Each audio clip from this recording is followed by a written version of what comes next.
Le monde quantique est hallucinant, il est incroyable. Il y a toute une part d'absurde qu'on n'arrive pas à se représenter.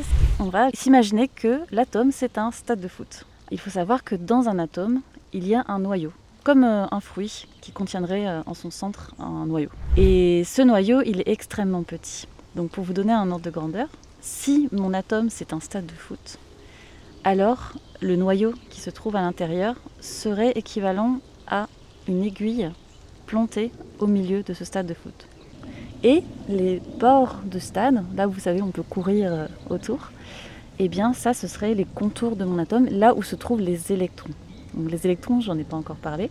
Donc c'est une particule élémentaire, donc ça veut dire qu'elle n'est pas divisible, pour le coup elle est insécable. Et cette particule élémentaire, elle fait une taille qui est encore 1000 fois plus petite que la taille de ce noyau d'atome en électrons, qui se trouve donc tout autour du stade. Entre mon aiguille et le contour de mon stade qui est tout là-bas, eh bien il n'y a absolument rien. C'est le vide le plus parfait. Et c'est ça que je trouve assez fascinant, c'est qu'un atome, c'est essentiellement du vide. Et donc si maintenant je fais le trajet inverse et je me dis, étant donné que mon stade de foot, c'est mon atome, alors qu'est-ce que serait par exemple mon chromosome ?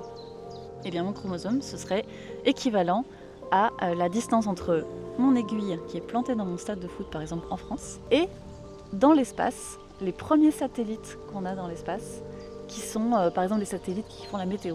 Et mon grain de sable initial ?